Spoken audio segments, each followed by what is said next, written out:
This is Admiral Charles Decker. Stand by for authentication of your Jasmine transmission. Authentication is Alpha Niner 0, Niner Tango 4, 8 Hotel Sierra. Whatever.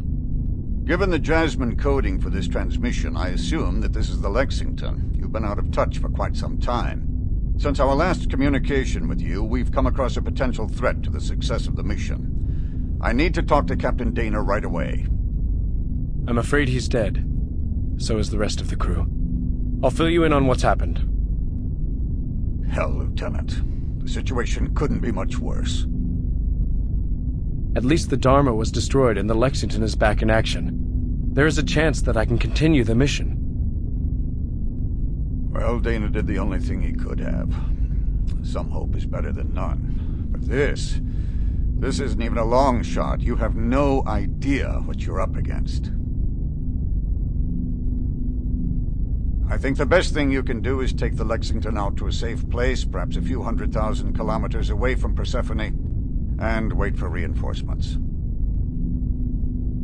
So there are reinforcements on their way. Another expedition is now on its way. With the need for secrecy gone, we could gear up the whole damn fleet for this one. The heavy cruisers Midway, Iwo Jima, and Tarawa have already departed. They're being escorted by one of the Lexington's sister ships, the Concord, and a squadron of destroyers.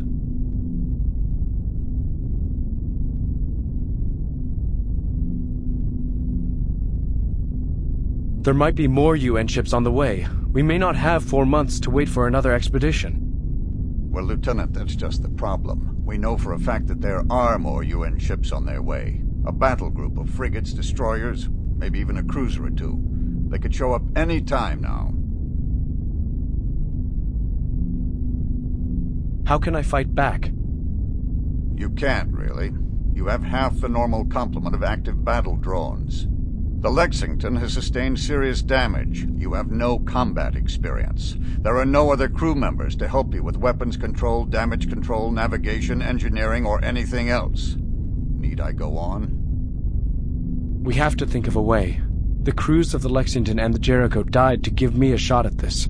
You need to tell me about how to get the weapon systems online. What I'm going to tell you is how to steer that ship to a point 250,000 kilometers outside the plane of the ecliptic so you can stay out of danger. With all due respect, sir, I'm afraid I can't do that.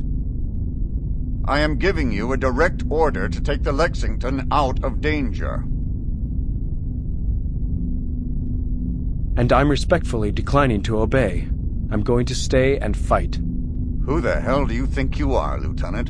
Who gave you the authority to disobey a U.S. Navy fleet admiral in a time of war? Captain Dana did, sir, and his authority and trust are what count right now. Captain Dana didn't tell you to disobey orders. He was counting on me to finish the mission. I'm going to do it, or die trying. Okay, Lieutenant. If I can't order you to pull out, maybe I can reason with you. You need to understand why playing hero isn't going to help anybody. All you'll do is get yourself killed. You also need to understand why there is no way you can successfully complete the mission. Let's talk about our options here. You could start by telling me about the mission. 18 months ago, one of our unmanned IX probes was mapping new jump points around the star Omicron Eridani. The probe found a jump point that took it 68 light-years away from Earth, to an unexplored star system with 7 planets. The probe began a routine orbital survey of the planets, and then abruptly returned to known space years before its mission was scheduled to end. When the probe got within range of a tachyon relay beacon, it sent home a series of burst transmissions describing an anomaly under the surface of the 6th planet. The probe scanners had found a huge metal structure that could only be the result of intelligent construction. Now, the Alliance was keenly aware of the implications. This discovery was strong evidence for the existence of alien intelligence. The potential existed for finding advanced technology or a spacefaring alien civilization at the site. The results could tilt the balance of power in the war with the UN. Preparations for an expedition to the mysterious planet, now called Persephone, were started in the utmost secrecy. Finally, 4 months ago, the Lexington and the USS Jericho departed for Persephone from the Eisenhower orbital docks around Titan. The only people on the two ships who knew the true nature of the mission were Captain Dana, Captain McCain, and Lieutenant Commander Tran.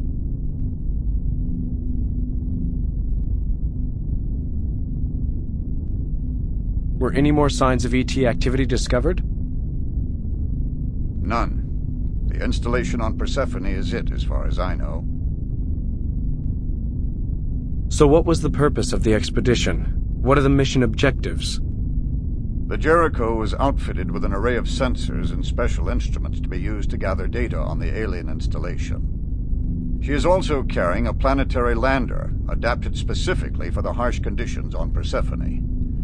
Captain McCain was going to use the lander to go down to the surface of Persephone with a team of scientists. Now, these are the mission goals: to land on Persephone and see if the builders of the installation are still around. If so, initiate first contact and establish a basis for ongoing communication. If not, explore and gather data on the installation and attempt to find out if there is any exploitable technology. Gather samples and return to Earth with the information. Why the Lexington? The Lexington was the logical choice as an escort for a number of reasons. She was a combat-tested ship, with perhaps the finest captain and crew in the fleet. She's one of the fastest ships we have. She had also been outfitted with an experimental new weapons control system. Tell me about the new weapons system. Don't get any ideas, Lieutenant. Just tell me about the system.